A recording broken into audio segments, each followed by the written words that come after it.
I'm going to be getting rid of my Canon R5. Now, I know this is going to be hard for you to hear. I mean, you're a great and amazing camera, and we've accomplished so much together, but I found another camera, a newer camera, and eventually it's going to be time for you to go. And for you at home, I know this must be shocking news for you as well. I've said over and over again how fantastic this camera is, but if Canon releases the R5 Mark II soon, man, I will have to seriously take a look at upgrading this camera. Now, when might the R5 Mark II be released, you ask? Well, we're going to discuss that a little bit later after we dive into a few other headlines from this week in the photography industry. So have a seat, buckle in, and let's dive into this week's headlines.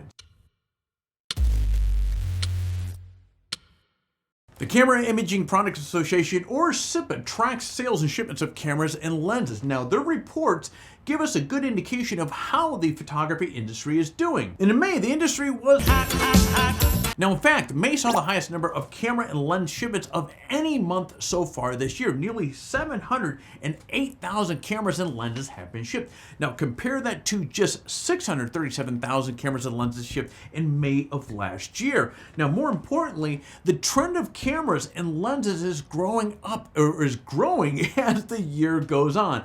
The year started off at roughly 375,000 units shipped in January. Then in February, CIPA reported nearly 447,000 units shipped. March and April saw continued jumps with 582,000 units shipped in March and about 652,500 shipped in April. So in other words, things are looking pretty good. Now, obviously, these numbers are fueled by mirrorless cameras and lenses rather than DSLRs and their compatible lenses.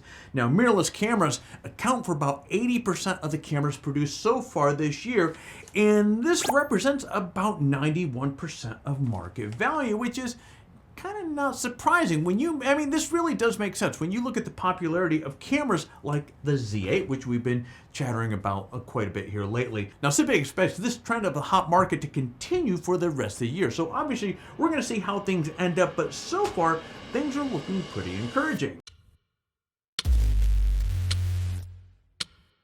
Now, here's a brand we haven't spoken about in a little while, Panasonic. Now, the Panasonic G9 was announced way back in 2017, so it's approaching kind of ancient status. Oh my God, this thing is so old. The G9 was the flagship Micro Four Thirds model for Panasonic at the time, and it boasted some really fantastic features like 60 frames per second burst shooting and up to 20 frames per second with continuous autofocus. Furthermore, the original G9 had image stabilization up to 6.5 stops, uncropped 4K video at up to 60 frames per second, and 80 megapixel high resolution mode.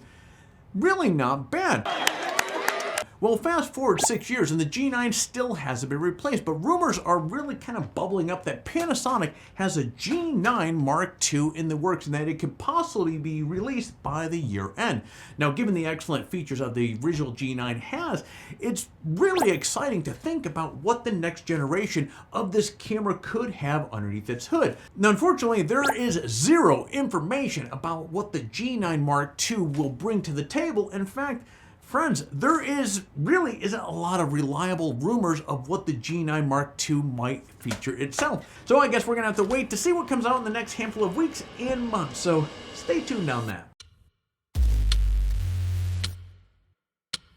Right now, as we speak, some lucky folks somewhere in the world likely have a Canon EOS Mark II in their hands. And I know what you're thinking, hey, Alex, are you one of those lucky folks?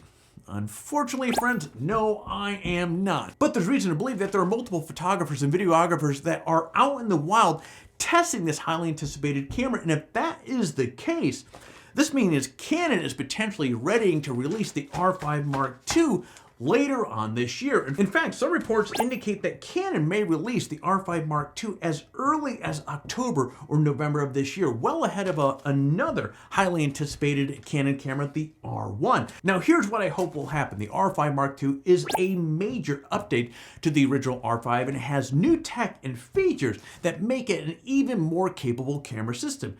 And it's funny because I think this camera is badass as it is. So this is pretty slick stuff here. Now, what I am afraid of it though is that the R5 Mark II will be little more than a light refresh, so not to steal the R1's thunder. And so, which again, is a plausible strategy that Canon can take here. Now I'm banking and hoping like the first scenario is going to happen, and that's why I started to tell my R5 to get ready to pack its bag and get the hell out.